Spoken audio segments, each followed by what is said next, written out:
ស្ដីបងប្អូនអរគ្នាថ្ងៃនេះខ្ញុំនាំបងប្អូនទាំងអស់គ្នាមកធ្វើសាប៊ូដុំមុខដុសខ្លួនបំបត្តិជ្រួញបាច់ស្នាមអុចខ្មៅធ្វើឲ្យមុខភ្លឺរលោងស្អាតបែបធម្មជាតិចា៎តោះមកមើលរបៀបធ្វើទាំងអស់គ្នាជាដំបូងយើងមានកយើងដាំបាយហ្នឹងចាយកលាងវាស្អាតហើយយើងយកវាទៅហាល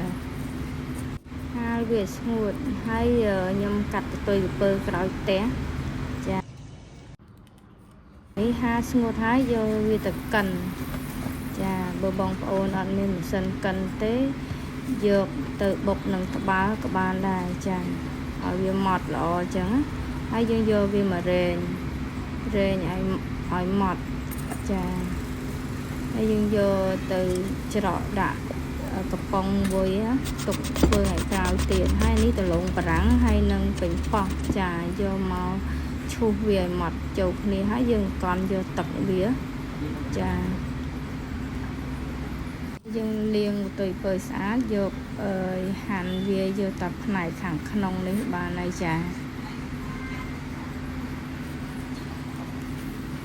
ហើយយើងយកវាទៅក្រឡុកចាក្រឡុកឲ្យវាម៉ត់ល្អចាហើយយើងយកទឹកពេញប៉ោះហើយនឹងទឹកដលងបារាំងហ្នឹងយកចាក់ចូលមួយកន្ទុយក្រពើហ្នឹងចំនួន10ស្លាបព្រាបាយកូរវាចាកូរវាឲ្យសព្វហើយ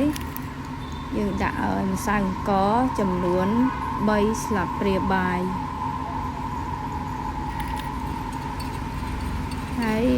ខ្ញុំដាក់វីតាមីន E ចំនួន3គ្រាប់ចាអានេះខ្ញុំធ្វើសាប៊ូដុសមុខហើយនឹងដុសខ្លួនចាយើងកាត់មេសាប៊ូដុំយើងប្រភេទទឹកដោះគោចាកាត់វាជាចំណិតតូចៗចឹងមកដើម្បីស្រួលយកទៅរំលាយចាហើយយើងដាក់ភ្លើងល្មមបានហើយចាហើយយើងយកលបាយដែលលាយមិញហើយហ្នឹងយកមកចាក់ចូលហើយយើងកូរវាឲ្យសព្វបងប្អូនមិនបាច់ទុកឲ្យពុះទេចាតាកូរឲ្យសព្វចឹងហើយយើងចាក់ចូលពុំតែម្ដងចាឃើញថារបៀបធ្វើស្រួលបងប្អូនចាតោះធ្វើទាំងអស់គ្នាសាប៊ូដុសខ្លួនដុសមុខហ្នឹងប្រើល្អចាវាជួយកម្ចាត់បាក់តេរីអីអាក្រក់ចាធ្វើឲ្យមុខយើងសភ្លឺលោងស្អាតចេញពីខាងក្នុងហ្មងបងប្អូនខ្ញុំប្រើវារាល់ថ្ងៃចាស្អាតណាស់ស្បែកមុខយើងចានេះយើងប្រើបែបធម្មជាតិចឹង